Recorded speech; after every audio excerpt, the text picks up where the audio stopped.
What's going on, guys? My name is Tommy. Welcome back to the channel. It's time for a very interesting episode of min-maxing for fun and profit because today Mr. Nick Cirillo would like us to talk about my cat meowing. Would like us to talk about the world exploding. How to build characters, magic items, things like that to destroy planets. This video does not have a build with it, at least not yet. And it's a little more theory crafting and pointing out a couple magic items than it is anything else. But hey, you know, maybe your players have built too optimized of a thing and you just really need to get rid of it. Or maybe your GM's homebrew setting is just so much not your taste that you'd rather explode stuff. But in any case, if you're liking what you're seeing, like, subscribe, and ding that bell. And today, this episode of Min-Maxing for Fun and Profit was brought to you in part by Ray, another one of my Iron Fang Invasion patrons. One of my favorite role players that I've ever had at the table. And I've only seen them for a little while, so it's only up from here. Anyway, thanks for your support, my friend. Here we go. Okay, before the video starts today, as a small disclaimer, I've worn a lot of hats in my day. I can do everything from GM a game of D&D for you to operate a forklift and back again, but science is not necessarily my forte. I also want to thank all of my patrons who are physics majors, STEM nerds in general, for all their help with this one, because really I couldn't have done this video solo. But take a lot of what I'm saying with a grain of salt.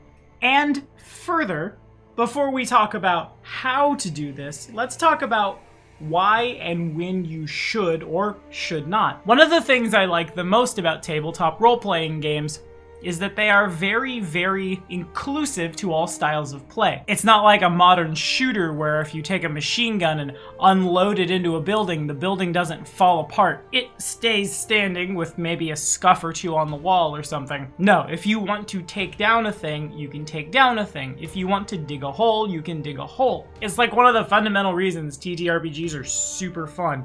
But before you try to build a character who can destroy planets, my first and foremost, and this is again why session 0 is so darn important, talk to your GM because a lot of this may be over your game master's head. Certainly, if one of my players came up to me and started showing me the math for why something should work super good, I would look at it, consider it to be in violation of like game mechanics at large, if I could even understand it at all, and then point them to a rules source where like, this is how much that actually does. Also make sure your fellow players are with it, because if you pull this off at lower levels, you might as well have just TPK'd the party. We're all starting over, what with the no longer a setting to play in. That doesn't mean that there aren't a campaign or two out there where this kind of playstyle wouldn't be useful or fun.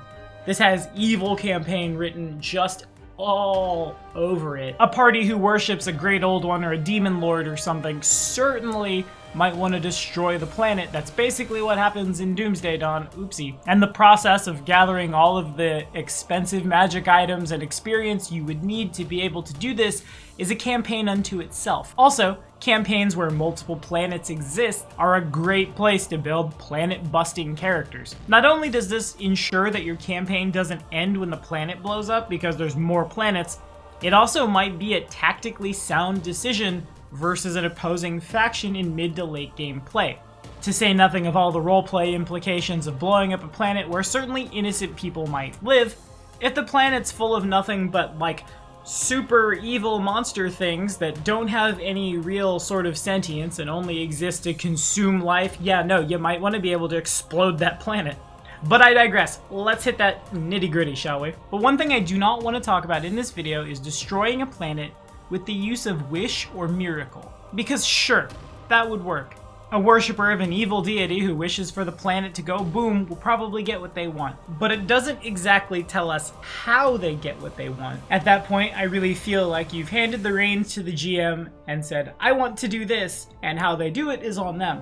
Could it make for an interesting story? Yes, but it's not really something to be built around. So with that in mind, the first item I want to highlight today for world destruction is ring gates. They'll set you back 40,000 gold, and they always come in pairs, 2 iron rings, each about 18 inches in diameter. The rings must be on the same plane of existence and within 100 miles of each other to function. Whatever is put through one ring comes out the other, and up to 100 pounds of material can be transferred each day.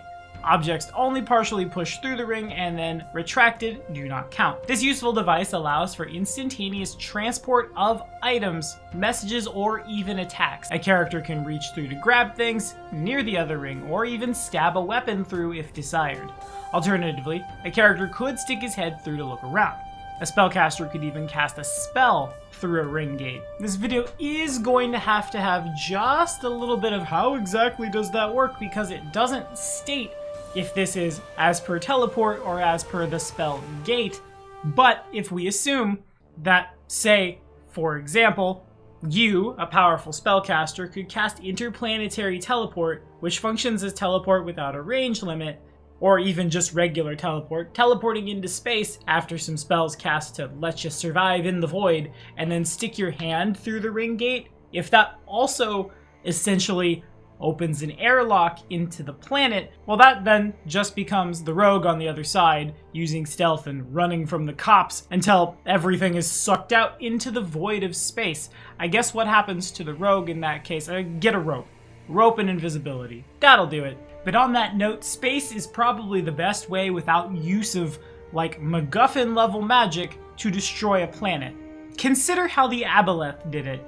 Consider Earthfall. Consider the giant meteor that slammed down onto Galarium and also killed our dinosaurs. The 5th level wizard spell, Planetary Adaptation, allowing you to survive in vacuum, being immune to the harmful effects of being around a bunch of radiation, so on and so forth. From there, it seems mostly a matter of exploring space for a decently sized floating object for you to casually nudge in the direction of a planet. Since there's no gravity in space, it'd be really easy to change the trajectory of something. Say with, for example, a bottle of air. A normal glass bottle with a cork, when taken to any airless environment, it retains air within it at all times, continually renewing its contents. This means that a character can draw air out of a bottle to breathe. The bottle can even be shared by multiple characters who pass it around. Breathing out of the bottle is a standard action, but a character doing so can then act for as long as they can hold their breath, and again, this is the part where I tell you I'm not a scientist, popping the cork on a bottle of air, which you affix to a sizable meteor, or even just like press your back against and hold that bottle, should over time alter the trajectory, and by moving it around and positioning and making knowledge checks, ya wizard nerd, ought to be able to create a nice little engine of destruction that you can rocket into a planet. And lastly, one of the easiest ways to destroy a planet, and I'm taking a little bit of cues from Wrath of the Righteous from this one, the Gate spell would certainly make this happen. Of course, casting Gate either opens a connection between the material plane and a specific plane you specify, and then you can hold it open and people can go back and forth, or you can call a particular individual or kind of being through that gate. By naming a particular being or kind of being as you cast the spell, you can cause the gate to open in the immediate vicinity of the desired creature and pull the subject through, willing or unwilling.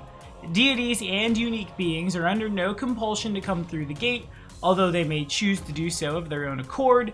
The use of the spell creates a gate that remains open just long enough to call them in, and has an expensive material cost. The total hit dice of whatever you call can't exceed double your own, which would set us at a cap of 40 hit dice. For example, Discari has 33 hit dice, Pazuzu has 35. You should be able to call just whoever it is you want through these gates into our realm, and since someone like Discari does have greater teleport at will, as well as the ability to summon demons, that just kind of kicks it off right there. I suppose I am assuming a little that there won't be anyone out there to fight Discari, and maybe that's a bit of a reach on my part. Certainly if the GM wants to respond with 1d6 paladins, that's their prerogative, but in Pathfinder the world wound was only barely contained. If, for example, you were to save up a bunch of money, call a demon lord somewhere, assuming they'd come on the promise of lots of souls and destruction and mayhem and things, then teleport to a different part of the planet, call another demon lord, lather, rinse, repeat. I think best case scenario there is a lot of good aligned outsiders respond, the planet becomes a battleground, and we're at least looking at like a huge extinction level event. And to top it all off, today I wanted to make a build for how to destroy a planet. But my friends, I'm sorry to say, that's going to have to wait till next time's video. Because, like I said, I'm a lot of things and a scientist is not one of them. Can I tell you how to make an optimized character? Yeah. Can I tell you how to make an X-Men and make them powerful in Pathfinder? Yeah. But the amount of force required to destroy a planet is a lot. So I need a little bit more time to research, especially given that a lot of my research this week went towards like general theory and not an actual character. So, with that in mind, my friends, how have you destroyed your planets in Dungeons and Dragons? I'm sure I have a lot of fans, patrons, and so on out there who are a lot better at this than me. How would you go about doing these things?